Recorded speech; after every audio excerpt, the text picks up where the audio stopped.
नमस्कार, E news मध्ये आपल्या सर्वांचं मनपूर्वक स्वागत. आपण आहोत सध्या मोशी बोराडेवाडी परिसरामध्ये. या ठिकाणी सध्या आपल्याला सर्वांना माहितीच आहे की पिंपरी चिंचवड महानगरपालिकेच्या निवडणुकीची रणधुमाळी सर्वत्र सुरू असताना वेगवेगळ्या प्रभागांमध्ये त्या ठिकाणची काय परिस्थिती आहे हे जाणून घेण्याचा आपण प्रयत्न करत आहोत.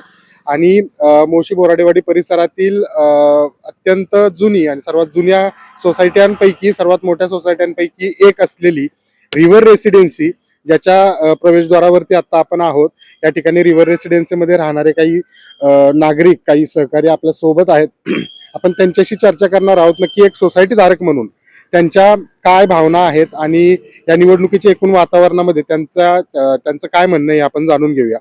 या परिसरामध्ये गेल्या 7 वर्षामध्ये 8 वर्षामध्ये कोणकोणते असे प्रोजेक्ट आले जे महत्वाकांक्षी प्रकल्प म्हणू ज्यांना आपण, की ज्याच्यामुळं एक सोसायटी धारक म्हणून हा परिसर राहण्यासाठी, आणि ही समाविष्ट गावे होती खरं तर पूर्वी, या गावांकडे शहर म्हणून ज्या पद्धतीने लक्ष द्यायला पाहिजे होते ते पूर्वीच्या काळामध्ये तितकंसं दिलं गेलं नाही. पण गेल्या 8-10 वर्षामध्ये या भागाचा कायापालट झाल्याचा दिसतो, डोळ्यांनी दिसतो अक्षरशः. म्हणजे या भागामध्ये राहण्याची लोक या भागामध्ये जास्त इच्छा असते की मोशी, चिखली, चरोली या परिसरामध्ये वास्तव्य करावं. तर कोणकोणते असे प्रोजेक्ट आहेत की जे तुम्ही सांगू शकाल ज्याचा फायदा होतोय तुम्हाला? आता मुख्यतः पुणे म्हणजे काय, शिक्षेचं माहेरघर. पण आपण काय करत होतो, प्रत्येक वेळेस जायचं कुठे, पुणे, शिवाजीनगर, सीओपी म्हणलं की शिवाजीनगर. पण आजचा कंडिशन बदललेला आहे. आज दादांनी करून दाखवलंय, नुसतं बोललेलं येते, करून दाखवलंय. सीओपी आपल्या काही अंतरावर, हाकेच्या अंतरावरती, अवघ्या 2 किलोमीटरच्या अंतरावरती सीओपी कॉलेज झालेलं आहे आणि पुढच्या 2 वर्षामध्ये ते पूर्णत्वास येईल. आता काही डिपार्टमेंट चालू झालेले आहेत, ते एक महत्वाचं आहे. हायकोर्ट जे आपल्याला मोरवाडीकडे जायला लागायचं, पिंपरीमध्ये जायला लागायचं, ते आता आपलं ते पण जवळ आलेलं आहे. आयुक्तालय, पोलीस आयुक्तालय सगळ्यात महत्वाचं, ते पण आपल्या तिथं आलेलं आहे, MNGL पेट्रोल पंपाच्या अपोजिट. नंतर रस्ते, पाणी, IT पार्क, तळवडे पार्क, त्याची सुधारणा, रस्ते, सेफ्टी पॉइंट ऑफ व्ह्यू.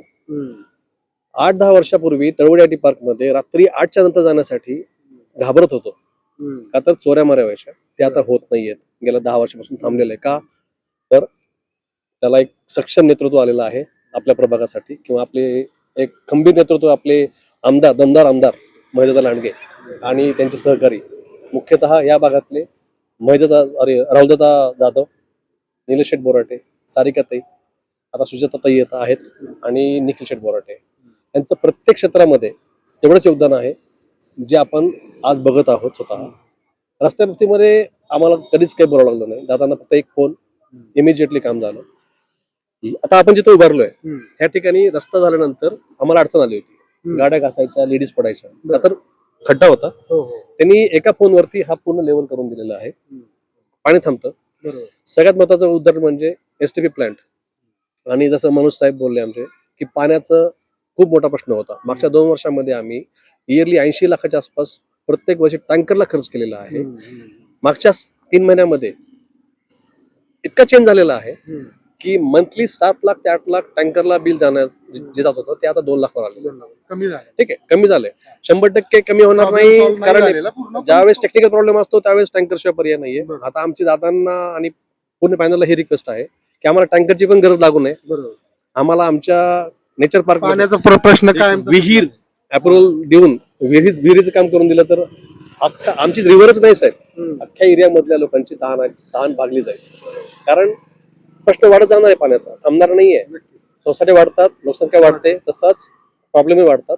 पण त्याच्याशी आम्हाला अडचण येणार नाही, कारण हाकेवरती अंतर आहे. एक हात काम झालं, विषय मिळेल. कचरा डेपोची जी समस्या होती आपल्या इथे, त्याचं पण त्यांनी महेशदादांनी खूप मोठं काम केलेलं आहे.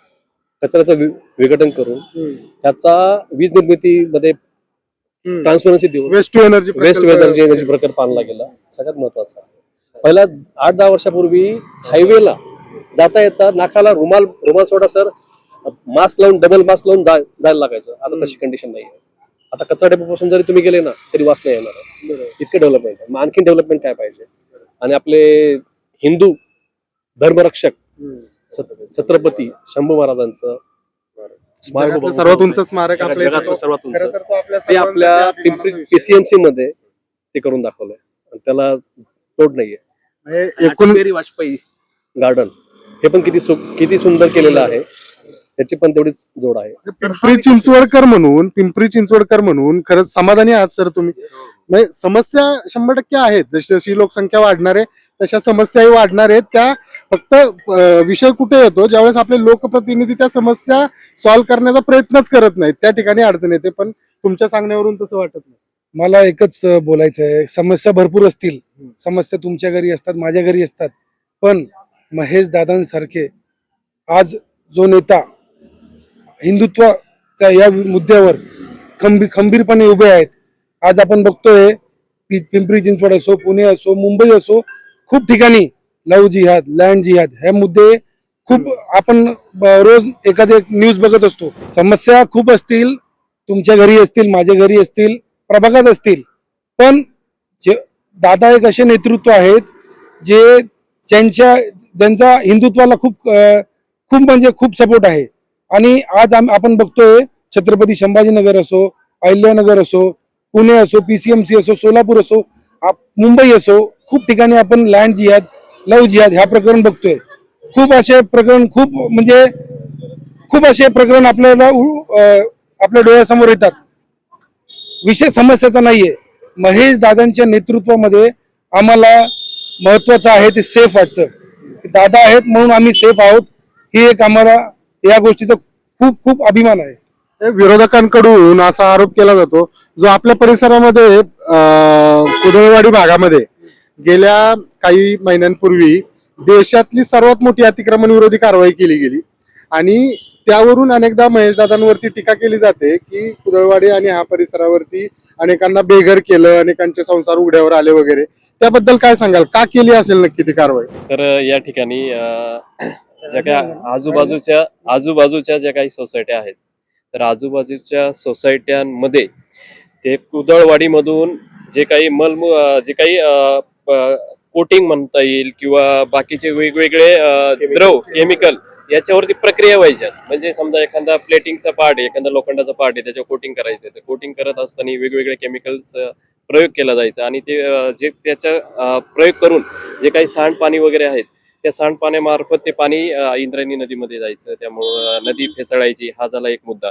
त्याच्यानंतर कुदळवाडीच्या या ठिकाणी बऱ्याचशा प्रमाणामध्ये वायू प्रदूषण व्हायचं, कारण की वेगवेगळ्या तिथं वेल्डिंग व्हायच्या, वेगवेगळ्या हीट ट्रीटमेंट व्हायच्या, ज्याच्यामुळं ट्रीटमेंट झाल्यामुळं त्याचा जो काही वायू आहे तो कार्बन डायऑक्साईड असो किंवा वेगवेगळ्या प्रकारचे वायू असो ते हवेमध्ये फैलाव व्हायचा त्यांचा आणि त्याच्यामुळं जे काही आसपासच्या काही सोसायटी आहे, सोसायटी धारक आहे, त्यांना त्याच्यापासून त्रास व्हायचा आणि तिथं जळायच्या, म्हणजे एखाद्या प्लॅस्टिकच्या जळायच्या घटना वारंवार घडायच्या. तुम्ही सॉरी मी थांबवलं तुम्हाला, इंद्रायणी नदीला लागूनच तुमची सोसायटी आहे. या नदीचं प्रदूषणासाठी बहुतांशी कारणीभूत ही कुदळवाडीतील अवैध व्यवसाय किंवा जे अवैधपणे जो सांडपाणी आणि सगळा कचरा इंद्रायणी नदीला थेट सोडला जायचा यामुळे होत होतं, असंही निरीक्षण त्यानंतर समोर आलं. तर त्याबद्दल काय सांगाल? तुमच्या शेजारीच इंद्रायणी नदी वाहते. बरोबर आहे, कारण की इंद्रायणी नदीमध्ये जो काही मी आता सांगितलं जे काही केमिकल जे सोडलं जायचं किंवा बऱ्याचशा ट्रीटमेंट झाल्यानंतर समजा वेगवेगळ्या पार्टवरती ट्रीटमेंट झाल्यानंतर ते जे काही त्याचं वेस्ट जे आहे ते पाणी ते डायरेक्टली नाल्यामार्फत ते नदीमध्ये यायचं आणि नदीमध्ये आल्यानंतर नदी ही फेसळायची. आता बऱ्याचशा आपण समस्या बघितल्या की नदी का फेसळली, तर हे केमिकलयुक्त पाणी त्या कुदळवाडीच्या आसपासच्या परिसरामधून त्याच्यामध्ये गेल्यामुळे ती नदी यायचा आणि त्याच्यामध्ये असणारे जे काही जलचर समजा आपण म्हणू मासे असतील, वेगवेगळ्या सर्वच प्रकारचं प्रदूषण त्यांना तर त्यांच्या मृत्यूच्या बऱ्याचशा समस्या आपल्याला जाणवलेल्या आहेत. तर अशा घटना त्या कुदळवाडीमधून घडायच्या. तर त्याच्यामुळं जे काही हटवली दादांनी, तर आमच्या माहितीप्रमाणे असा काही चुकीचा काही निर्णय झालेला नाहीये. ऑलरेडी त्यांना नोटीस वारंवार देण्यात आलेल्या होत्या आमच्या माहितीप्रमाणे. त्यानंतर पण एक महत्वाची बाब म्हणजे आपण सगळ्यांनी आपल्या नजरेत आणावी की कुदळवाडीचा हा विषय अचानक घेतलेला नाहीये.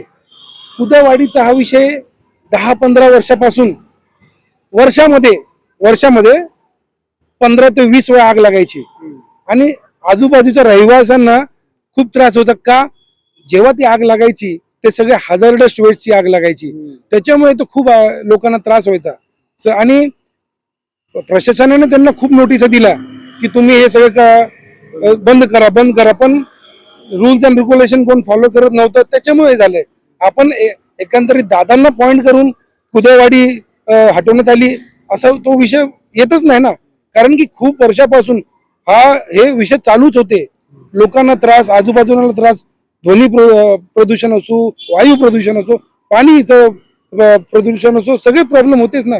ते सगळे एकच गोष्टी कुदळवाडीवर येऊन थांबायचे. तो महत्वाचा हाच प्रश्न मुद्दा म्हणजे कुदळवाडी म्हणजे भंगारवाडी हे नाव ठेवण्यात आलं होतं. मग त्या भंगारवाडीमुळे आमच्या एरियाला व्हॅल्यू नव्हती. इवन फ्लॅट घेतो आपण एक ऍसेट म्हणून पण घेतो, कारण आपल्याला आपल्या मुलांसाठी आपण भविष्य घडवायचा प्रयत्न करतो. त्यासाठी आपले ऍसेट पण असते. राहायला पण कोणी येत नव्हतं. जर रेंटचा विचार केला 5 वर्षापूर्वी, म्हणजे आपलं बीजेपी यांच्या अगोदर 4,000 5,000. आज कंडिशन काय आहे? 16,000 ते 18,000. आता काही कालांतराने हा 20-25 पर्यंत जाईल. का? तर एरिया सुधारतोय. भंगारवाडीचं नाव बदललं कुदळवाडी, आणि कुदळवाडीचं नाव पण आम्हाला बदलायचंय, एक सुंदरवाडी करायचंय. अरे वा वा, क्या बात. मी खरं तर हाच प्रश्न मी आपले माजी महापौर राहुलदादा जाधव यांना सुद्धा विचारला की कुदळवाडीच्या कारवाईच्या संदर्भात. तर त्यांनी सांगितलं की माझे स्वतःचे शेड सुद्धा पडले. आणि दादांची स्वतःची शेड आमच्या डोळ्यासमोर पडलेत. म्हणजे आम्ही तिथं हजर होतो. जर ही झाली धर्म वगैरे असं काही बघितलेलं नाहीये. कारण आपण बघतो ना, विरोधी पक्ष काय म्हणतो, समाजाला पकडलंय. कुठल्या समाजाला पकडलंय सर? नाही. हिंदू, मुस्लिम, शीख, इसाई जे अनधिकृत होते ते पडले. ते अनधिकृत होते. घुसखोरी झाली होती. बांगलादेशी लपून बसले होते, रोहिंग्या लपून बसले होते, अतिरेकी पकडले गेले. हे ज्वलंत उदाहरण आहे. आणि तिथूनच पकडले गेले. शस्त्रसाठाच आपला जप्त केला गेला. हे खोटं नाहीये, खरंय. जर्मन बेकरीतला आरोपी यासीन भटकळचेही संबंध या भागामध्ये होते अशी माहिती त्यावेळी माध्यमांमध्ये आलेल्या होत्या. तर एकंदरीतच सर, एक नागरिक म्हणून मी तिघांनाही प्रश्न विचारतो. एक पिंपरी चिंचवडचा नागरिक म्हणून समाधानी आहात तुम्ही? यस, नक्कीच आम्ही समाधानी आहोत, खूप समाधानी राहू. भरपूर समाधान आहे. आम्हाला काही समस्याच नाही. आणि या ठिकाणी दादा असल्यावरती तर आम्हाला काही भीतीचं वातावरण नाहीये. कारण की एक गोष्ट मला वारंवार म्हणजे तुमच्या ध्यानी आणून द्यायची की दादानी एक आता मध्यंतरी एक भाष्य केलं होतं. त्या भाष्यामध्ये दादानी सांगितलं होतं, कारण की आपल्या सगळ्यांना माहिती की दादा म्हणजे हिंदुत्ववादी आमदार. तर दादानी सांगितलं होतं, माझ्या आया बहिणीकडं जर तुम्ही वाकड्या नजरेने बघाल तर तुमचा चौरंग्या केल्याशिवाय आम्ही थांबणार नाही. तर अशा प्रकारचं नेतृत्व आपल्या भोसरी विधानसभेला लाभलेलं आहे. त्याच्यामुळे आम्हाला एकदम सेफ वाटतं इथं राहायला. आम्ही एवढ्या लांबून येऊन आम्ही एकदम गुन्ह्या गोविंदाने आनंदाने इथं राहतोय. आपल्या कुटुंबातील माता भगिनी सुरक्षित आहेत. हो, सगळ्या सुरक्षित वाटतंय त्यांना. आम्ही कधी 10-10 वाजता जरी म्हटलं ना की आईस्क्रीम आण दुकानातून तर इथून जा, आम्हाला भीतीच वाटत नाही. कारण की आम्हाला माहिती आहे की आमचा दादा आमच्या पाठीशी. त्यामुळं आम्ही आवर्जून सांगतो की आम्हाला इथे कोणत्याही प्रकारचा त्रास होत नाही, कारण की आमचं नेतृत्व खंबीर आहे. Yes, नेतृत्व खंबीर आहे अशा पद्धतीच्या भावना मोशी आणि या सर्व परिसरातील नागरिक या ठिकाणी व्यक्त करतायत. रिव्हर रेसिडेन्सी म्हणजे मोठी रेसिडेन्सी आहे या परिसरातली. आणि भोसरीचे आमदार असतील महेशदादा लांडगे, त्याचबरोबर त्यांचे सहकारी आणि त्यांचे इतर उमेदवार यांच्याबद्दल पॉझिटिव्ह असल्याचं ते सांगतायत. त्यांची कामं असल्याचं, जनसंपर्क असल्याचं ते सांगतायत. यानंतरही आपण प्रभाग क्रमांक 2च्या इतर सर्व भागांमध्ये जाऊन नागरिकांच्या प्रतिक्रिया जाणून घेणार आहोत. तोपर्यंत पाहत राहा माही न्यूज.